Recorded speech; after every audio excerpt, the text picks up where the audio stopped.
ছেলেরা গেছে, হাত লম্বা করে করে দাও, যার যা খুশি দাও। এই বীজখানটায় কেউ আসো ভাই, এবার কথাটা খেয়াল করুন, মন দিয়ে শুনছেন তো? তাহলে একটা হাদিস বললাম, রসুল বললেন জালিম জানার পরও কেউ যদি তাকে সাপোর্ট করে তার ইসলাম থেকে, জোরে বলো, বেরিয়ে যাবে। খারিজ মিশকাত শরীফের হাদিস। আরেকটা কথা মুসলিম শরীফের হাদিসে, আপনারা শুনছেন তো নাকি? মুসলিম শরীফের হাদিস। আপনাদের বাঁচাতে চাইছি তো নাকি? দুনিয়াতেও যাতে ইজ্জতের সঙ্গে বাঁচেন, তাই আমার ছোট ভাইটাকে আপনাদের জন্য রাস্তায় নামিয়ে দিয়েছি। নাই সেও তো আমাদের মতো এসে জলসা করতে পারত। কি আজকে দিন রাত তাকে রাস্তায় হাজারো সমস্যার সম্মুখীন হতে হচ্ছে। কেন না? আপনাদের জন্য। খুব মন দিয়ে শোনেন। আর আখেরাতে বাঁচতে গেলে বাপ ঈমান লাগবে, ঈমান।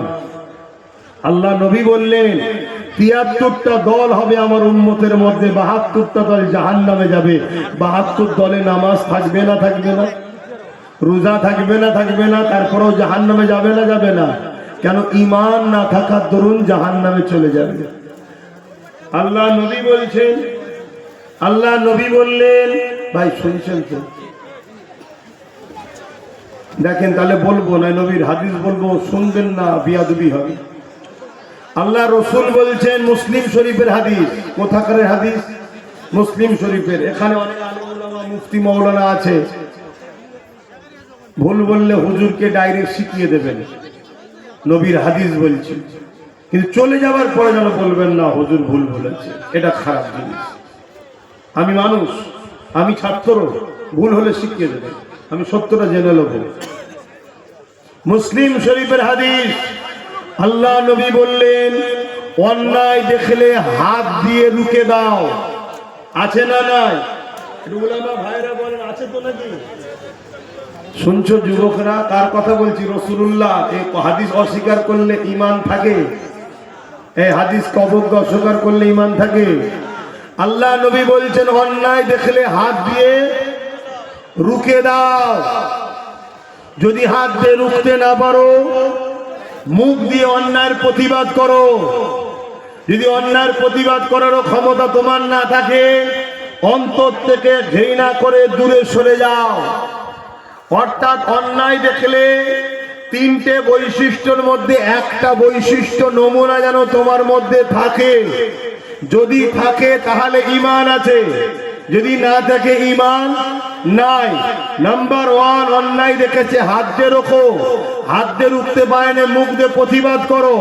মুখ দিয়ে প্রতিবাদ করতে পারে না, অন্তর থেকে ঘৃণা করে দূরে সরে যাও। তারও ঈমান আছে, কিন্তু ঈমানটা হলো দুর্বল। তাহলে প্রথম ঈমান কি? হাত দিয়ে রুখা। যদি হাতে রুখতে না পারো, মুখ দিয়ে প্রতিবাদ। যদি মুখ দিয়ে প্রতিবাদ করতে না পারো, অন্তর থেকে ঘৃণা করো। তাহলে অন্যায় দেখে এই তিনটের মধ্যে কোনোটা যদি না থাকে, তার মধ্যে ঈমান, জোরে বলো, নেই। অর্থাৎ অন্যায় দেখেছে কেউ, হাত দিয়ে রুখেছে, সে এ ক্যাটাগরির ঈমানদার। হাত দিয়ে রুখতে পারে না, মুখ দিয়ে প্রতিবাদ করেছে, দ্বিতীয় স্তরের ঈমানদার। যদি মুখ দিয়ে প্রতিবাদ করতে নাও পারে, অন্তর থেকে ঘৃণা করে দূরে সরে গেছে, তারও ঈমান আছে, কিন্তু সে দুর্বল ঈমান। আমার মা বোনগুলো শুনছে তো নাকি? মন দিয়ে শোনো আম্মা বোনেরা, বাপ ভাইরা, বাঁচাতে চাইছি। আল্লাহ ছাড়া আমাদের কেউ নেই, এটা জেহেনের মধ্যে ঢুকিয়ে নাও।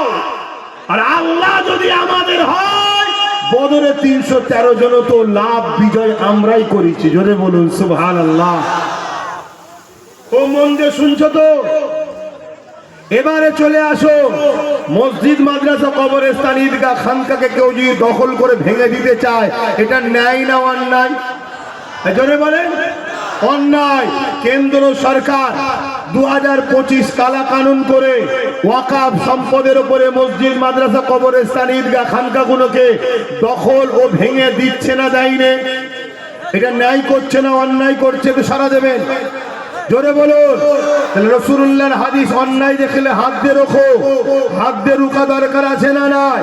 যদি হাতে রুখতে না পারো, কেন্দ্র সরকারের বিরুদ্ধে প্রতিবাদের দরকার আছে না নাই? যদি মুখ দিয়ে প্রতিবাদ করতে না পারো, কেন্দ্র সরকারকে ঘৃণা করে দূরে সরে যাওয়া দরকার আছে না নাই? তা না করে কোনো মুসলমান যদি কেন্দ্র সরকারকে ভোট দেয়, তার ঈমান থাকবে? এটা আমি প্রথম বলেছি, এটাকে দেয়নি, কেটে দিয়েছে। শুনছেন? এটাকে দেয়নি, কেটে দিয়েছে। এইটা দিলে জনগণ বুঝে যাবে যে আব্বাস সিদ্দিকী তো বিজেপির বিরুদ্ধেও বলে রে। কেন এরা তো প্রচার করে যে আব্বাস বিজেপির সাথে রয়েছে, বলে না? বলে না? কি দুনিয়া এসে গেল। মন দিয়ে শোনে, এটাকে কেটে দিয়েছে, এটা দেয়নি। তারপরে আমি দ্বিতীয় কি বলেছি, আমরা পশ্চিম বাংলার মুসলমান কেন্দ্র সরকারের বিরুদ্ধে আন্দোলন করব। রাজ্য সরকার বলবে দিল্লি গিয়ে আন্দোলন করো। এটা ঠিক বলছে না অন্যায় করছে? জোরে বলুন। যেদিকে আন্দোলন করে তাকে